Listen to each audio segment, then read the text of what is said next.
Hey guys, what's going on? It's the Chinist. Today is October 11th, Wednesday, New Comic Book Day. I have my haul here of 22 with 19 different titles, a couple double buys, a couple spec buys this week. So starting off, we have The Family Trade. So this one is by Justin Jordan, and I've loved Luther Strode, one of my all-time favorite superhero genre story arcs like ever. So anything that Justin Jordan does, I always wanted to give it a shot. This one sounded kind of cool. I'm not really into assassin type of underworld too much, but this one did sound pretty cool. So this is based like Assassin Underworld, but apparently this is a island that was built from, I'm not sure what material they used, but they basically created their own nation. So with its own nation of its own laws, it still has an underworld, and I think this one focuses on that underworld that kind of goes on in the background there.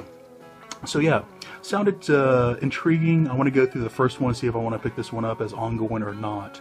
But I did pick up two number ones here. Alright, next up we have The Amazing Spider-Man Renew Your Vows. Love this title, so this one spawned from that Secret Wars and kind of continued on. Pretty cool stuff.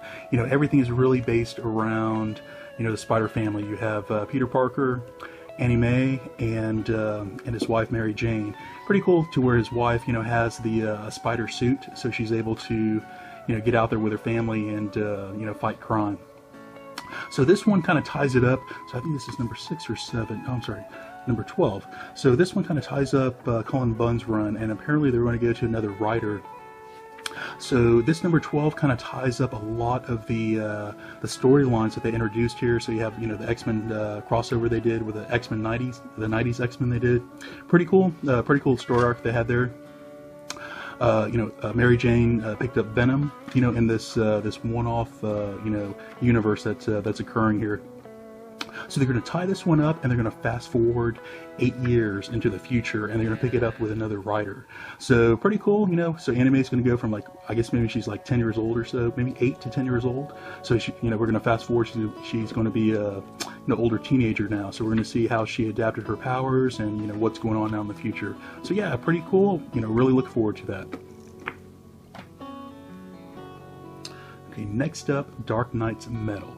So yeah, man, I love this title so far. I've really enjoyed all the tie-ins. Man, I think this, they really did a bang-up job on this one.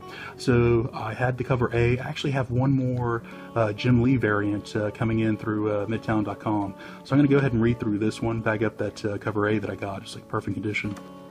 So yeah, man, so pretty cool. I'm not too aware of this storyline here that happens in number 3. I want to just try to read it, avoid spoilers and try to read it to myself first time through.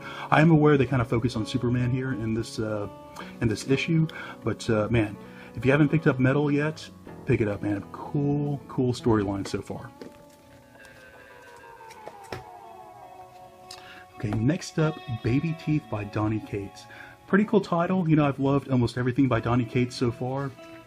This one was a little bit slow for me at the beginning.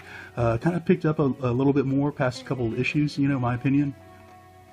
Pretty cool concept, so you have like this maybe Satan or son of Satan who's born as a baby, and this baby will only eat the blood of his mother. Only thing that this baby will eat. So pretty cool stuff. He had a little bit more action in the last issue there. So they're trying to protect the baby now at this point in time. Somehow a couple people are aware of it. But yeah, pretty cool stuff. Babyteeth. Okay, next up, Grass Kings. Pretty cool drama type of storyline here. And this was cover B, I think. I think they randomly filled cover A versus cover B. I like this cover B more than cover A this month. Anyways, so yeah, this is really drama, but there's something going on with this land, because there's always they kind of do a lot of flashbacks, and there's always something like a lot of killing that just always happens on this land, throughout time. But yeah, pretty cool stuff. I think this one is a little bit more of a flashback of how things used to be, back in the day. But pretty pretty cool storyline if you're looking for drama. I really love this artwork, the watercoloring with the hardline inking. Man, pretty cool stuff. So yeah, Grass Kings by Matt Kent. Alright, next up, Harbinger Renegade. Love the entire Harbinger Psyot world that Valiant has built up. Man, excellent stuff. You know, pretty cool drama, pretty cool action. You know, the mutant or the Psyot powers here are, man, pretty cool stuff, man. So yeah, this one will continue on that massacre that they had where they killed off a few of the long-standing Psyots that have been around for a while. They started getting you know, more Psyots unlocked. So, you know, these people are not like mutants in a sense, they're more like Inhumans to where they need like, you know, a spark to kind of get their powers. So, yeah, so they just reintroduced like quite a few new Psyots. They have brand new powers, they don't know how to use them, and this is going to kind of set up the war, the Harbinger War that's coming up here in a few more months. So yeah, man, pretty cool stuff, man. I'm really looking forward to that Harbinger Wars #2, man. Alright, next up, Jimmy's Bastards by Garth Ennis, who also did The Boys, which I loved, and of course his publisher is Aftershock. So this one here, you know, did not fully meet all my expectations. So I love comedy, you know, and this had, you know, quite a few items in here that made me laugh, but I don't know, you know, I was expecting just a little bit more from this, and I don't know why, but pretty decent overall, but just not... you know, I really expected a 5 out of 5 on the storyline. So, yeah, Jimmy's Bastards. Okay, next up we have Smoketown. So yeah, this is a pretty cool title. You know, this is kind of like a Pulp Fiction to where there's like multiple storylines that are kind of going on. That, you know, maybe not always in the same timeline, but you know, in the end, it's all going to kind of come together. You see how things kind of play into each other. So the few characters they have introduced so far, you know, pretty cool storylines, pretty cool backgrounds. I think in here they're going to be introducing 2 more characters into the storyline, and I think they're trying to cross the border or something of that nature. But yeah, man, pretty cool concept here. You know, you may want to wait for the trade to come out. I want to finish the storyline to see if I'm going to recommend this one or not. But yeah, Smoketown, it's been a pretty cool ride so far. Alright, next up, Flash #32.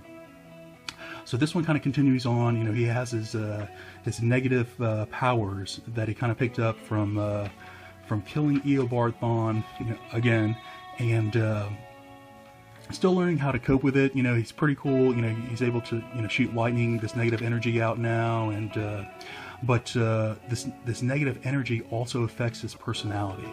So he's kind of struggling, you know, on his private life at this point in time. You know, mentoring Wally, you know, has kind of reversed now. Wally is looking to try to train the Flash now at this point in time with his new powers. So cool concept. They're going to take it back into Iron Heights. You know, check out a few of the previous villains that we've seen in the past. So yeah, pretty cool title, man. Really enjoy this one, The Flash. Alright, JLA, Justice League of America. So they're back in the microverse. You know, it started off pretty good, but it got kind of slow that issue number 15. Pretty cool concept. So, you know, of course the microverse is a universe within our universe, and you see that someone has been altering this microverse that will, you know, have cascading effects, you know, throughout all the other multiverses apparently. So Ray Palmer was in there first, and of course we saw a couple frames of him in the Rebirth that came out a while back. Apparently they're going to be showing just a little bit more of a few frames from the Rebirth. They're going to explain a little bit more here in this issue, is my understanding.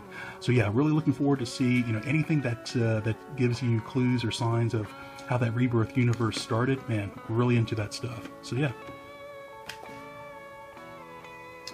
Alright, next up, Mech Cadet Yu. So this was one that, you know, I pre-ordered #1, and, you know, I thought I would enjoy it, but man, I really enjoyed this one far beyond what I thought I would.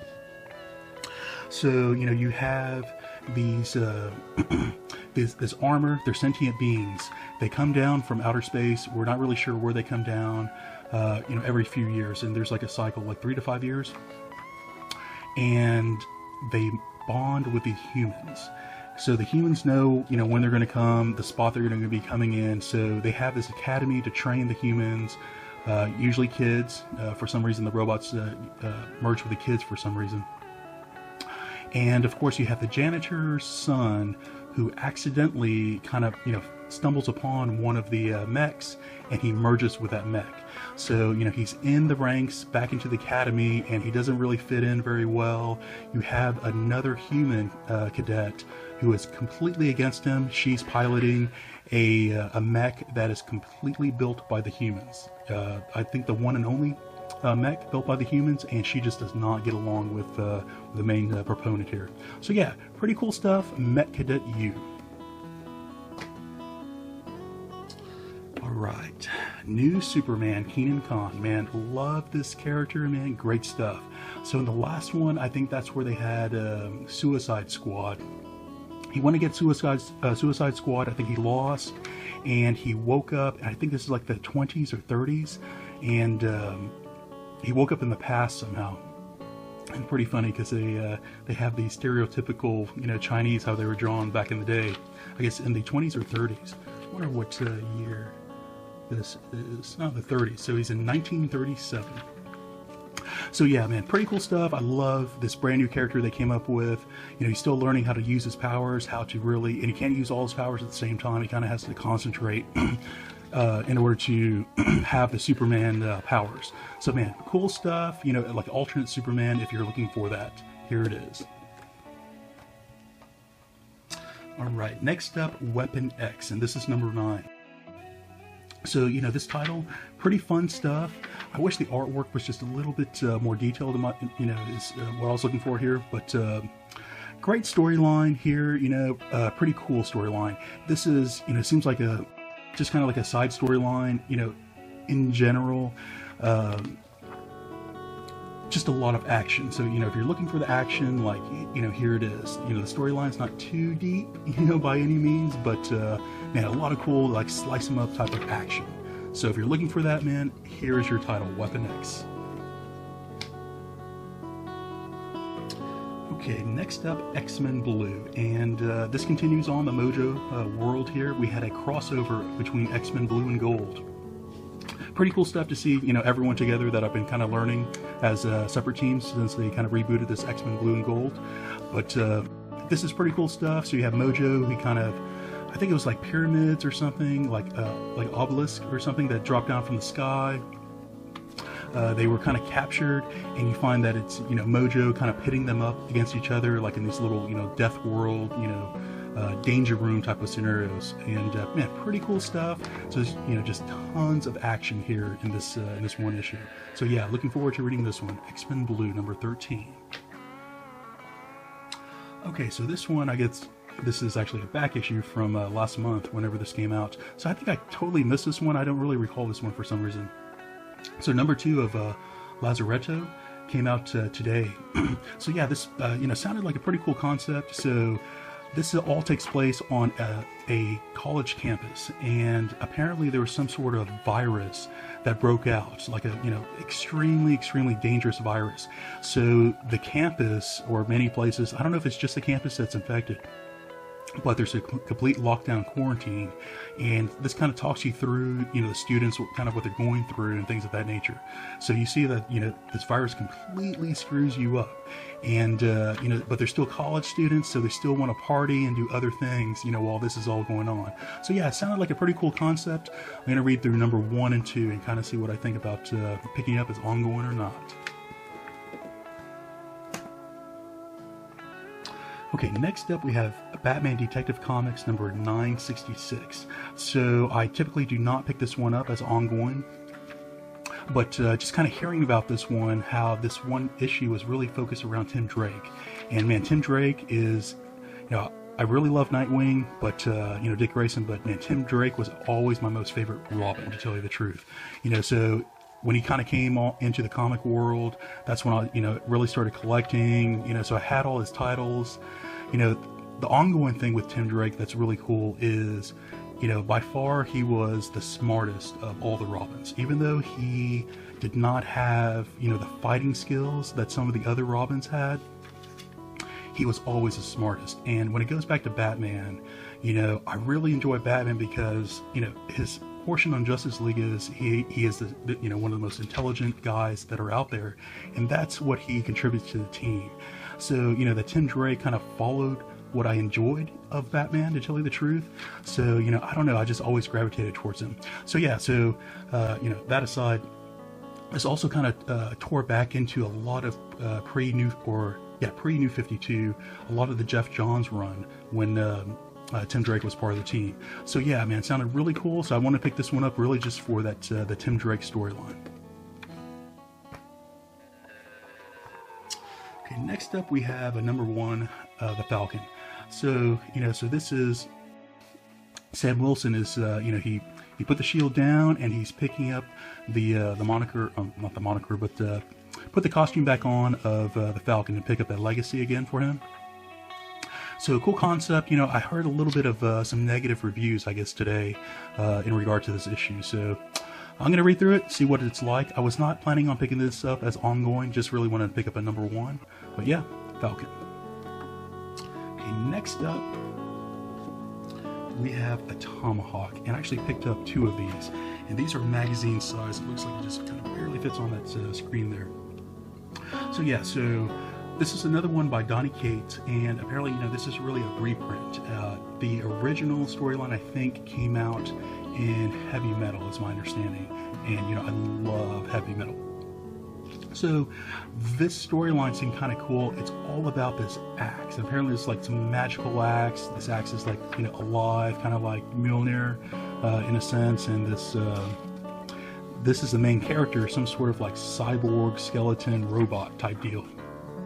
Sounded like really cool, you know, just kind of like a weird storyline, which I really, you know, gravitate towards. Again, this is by Donnie Cates, and you know, I love most of the story, like 95% of the storylines I've read so far by Donnie Cates, I really enjoyed. So yeah, man, this one sounded pretty cool. Went ahead and picked this one up. Picked up 1 more copy, and but again, this is kind of like more of a reprint than an actual new storyline. But it sounded cool, you know, nonetheless. Atomahawk. So guys, that's going to be it for this week's brand new haul. Should you like what you see here, please like and subscribe. Talk to you later.